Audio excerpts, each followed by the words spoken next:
This video is brought to you in part by GankMultirotors.com and Optimized Drone. Make sure you check those guys out. Awesome group of individuals.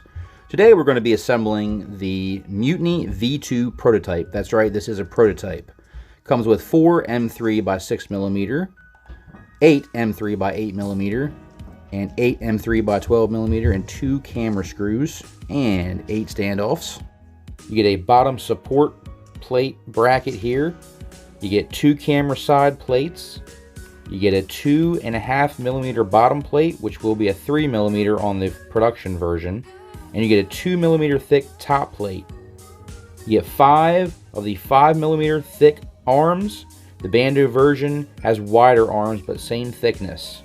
Okay, this frame actually arrived with the press nuts installed. Yours may or may not, but I think that is a nice touch that they were already in the frame. You're going to take your bottom support bracket piece of carbon here, and that's going to lay over top of your arms. Very simple configuration.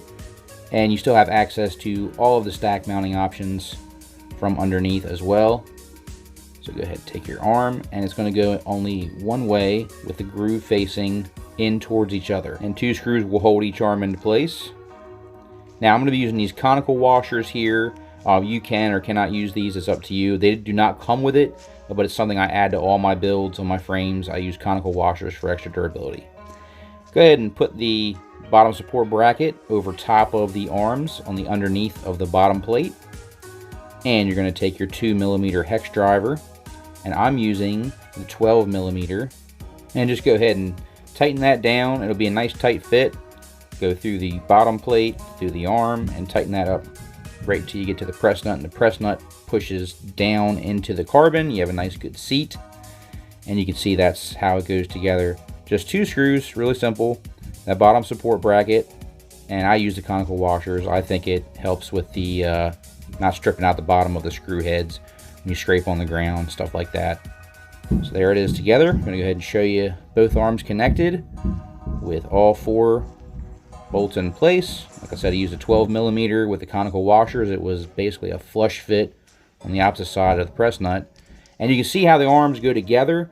So the impact actually from one side will travel and go through to the other side, which I think does a great job of kind of transferring the energy from impact into the other arm. And these are the really thick Bando arms as well. So really good design, access to all the bottom you can get to. Now here's all 4 arms, and as you can see, with the support bracket on, we've got plenty of space to be able to get to all the screws from underneath the frame with all the arms attached. So you can see we have 20 by 20, 30 by 30, and Whoop stack. This will fit the Vista DJI Air unit, which you need the extension cable to use. Just make sure you have the extension cable for this frame. Overall, I love all the options you have for mounting. 20mm in the back as well, if you wanted to run your shark bite, your analog. So you can see this good quality construction. You can get to all of the standoff screws from underneath, no problem with the arms attached. Now all that's left to do to finish building out this frame is go ahead and attach the 8 25mm standoffs. I'm going to be using the 8mm screws. You're given 8 of those, and the 2 cam plates and the top plate. Once you have the standoffs connected, they do have a really good look. I do like the anodized, shiny, silver metallic look. Okay, so wanted to make a note that on the cam side plates, they are not symmetrical on the prototype version. This is fixed, so the official release version will have the symmetrical cam side plates, but if they don't fit, just rotate them 180 degrees. They'll fit in nice and secure, nice and tight. You can see, has a nice tight fit to it. And it goes together really well. So make sure you check out GankMultirotors.com for the prototype, and the official release will be out. Thank you guys so much for watching. Please like, share, and subscribe. And there's definitely going to be more Gank Mutiny V2 prototype flights to come on the channel. Make sure you stay tuned for that. Until next time, guys. E-Drone out.